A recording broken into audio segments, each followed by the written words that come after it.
চলে এসেছি আবার একটা নতুন ব্লগ নিয়ে। ঠিক আছে, তো আজকে তোমাদের সাথে শেয়ার করব আমি কোথায় গেছিলাম, আর এই যে এত কিছু দেখতে পাচ্ছ কি কি হয়েছে আর কোথায় হলো সব কিছু শেয়ার করব তোমাদের সাথে।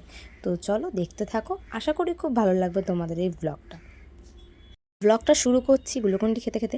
কারণ সেদিনকে আমরা চলে গেছিলাম আমার বড় পিসির বাড়ি মালতীপুর। তো যেখানে পিকনিক করেছিলাম সেখানেই গেছিলাম। তো গ্লুকন্ডি খাবার পর একদম রেস্টে চলে গেছিলাম। গিয়ে আমি এখানে কি বলছি সেটা তোমরা শুনে উঠে জানি বিকেলবেলা বেরোনো হবে, হাজারিতলা যাওয়া হবে, ওর জন্য আর কোনো ভিডিও করা হয়নি। তো তাই এখন থেকে ভিডিওটা স্টার্ট করলাম। তোমরা শুনেই নিয়েছো আমি কি বলছিলাম। কারণ আমি পুরো এত গরম পড়েছে যে গিয়ে ওখানে খাওয়া দাওয়া করেই রেস্ট নিয়েছিলাম। আর যেহেতু জানতাম যে বিকেলবেলা এখানে একটা অনুষ্ঠান আছে, তো ওর জন্য আর আমি কোনো ভ্লগ করিও নি। তো এখানে দেখো আম গাছ এত সুন্দর, আর এত ছোট ছোট আম গাছ আমি এখানে গেলেই দেখতে পাই। আমি পিসির বাড়ি গেলে ওখানটা স্টেশন থেকে নামলে যতটা যাই, যত আম গাছ পড়ে সব নিচু নিচু এরকম। আর বেশ ভালোও লাগে, হাত বাড়ালে আম গাছ ধরা যায়, আম ধরা যায়, কোনো গাছে উঠতে হবে না।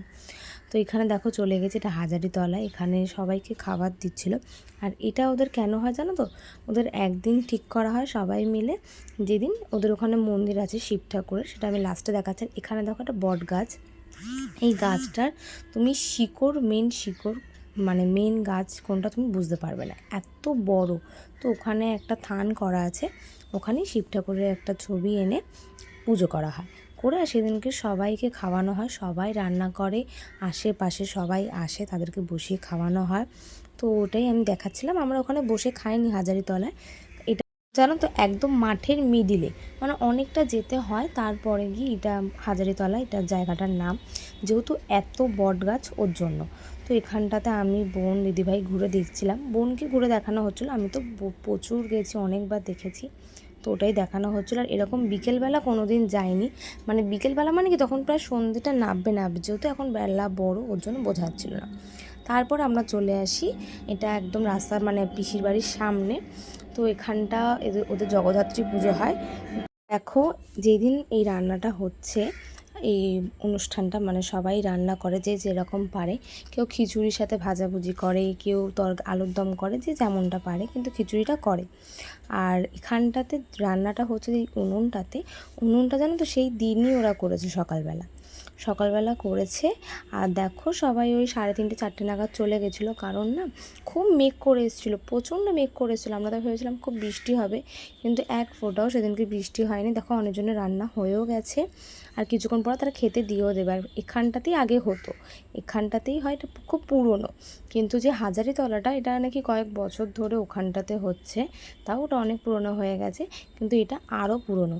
এখানে দেখো সবাই খেতে বসে গেছে, আর সবাই দেয় জানো তো। আমরা যেহেতু প্রথমবার গেছি, আমরা তো আর জানতাম না, আমরা ভেবেছিলাম শুধু পিসি দেবে, আমরা খাবো, কিন্তু ফার্স্টে পিসি দিয়ে যায় খিচুড়ি। আর যেহেতু প্রচণ্ড গরম পড়েছিল, তো আমি অল্পই নিয়েছিলাম।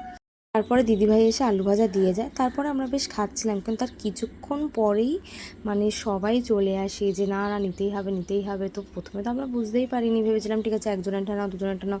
তারপরে শেষ পর্যন্ত যদি পাতাটা দেখাতে পারতাম, পুরো ভরে গেছিলো, কোনো জায়গা ছিলই না, জানো না। যেহেতু এটা বাবা মহাদেবের নামে ভোগ হয়, তো ওর জন্য নষ্ট করিনি, খুব কষ্ট হচ্ছিলো, কিন্তু তাও খেয়ে নিয়েছিলাম। আর সবথেকে বড় কথা, খুব টেস্ট হয়েছিল জানো তো, সব কটা রান্নাই ভীষণ টেস্টি হয়েছিল। আর এখানে দেখো সবাই একসাথে বসে খাচ্ছি, কত সুন্দর লাগছিলো, পুরো জায়গাটা গোল হয়ে বসে সবাই খাওয়াচ্ছিল। তারপরে খাওয়া দাওয়া শেষ করতে করতে পুরো সন্ধেই হয়ে যায়, পুরো অন্ধকার। তো তারপরে যেই উনুনটাতে রান্না করা হয়েছিল, সেই উনুনটা সবাই সেই দিনকেই ভেঙে দেবে, তো তাই জন্য আমার পিসেমশাইও ভেঙে দেয়। আর এখানে দেখো মন্দিরটা কত সুন্দর লাগছে না, তোমাদের বলেছিলাম মন্দিরটা দেখাবো, তো এখানে শিব ঠাকুরের মন্দিরটা দেখালাম। আর এই যে চাঁদ মামাকে দেখি ভিডিওটা শেষ করলাম।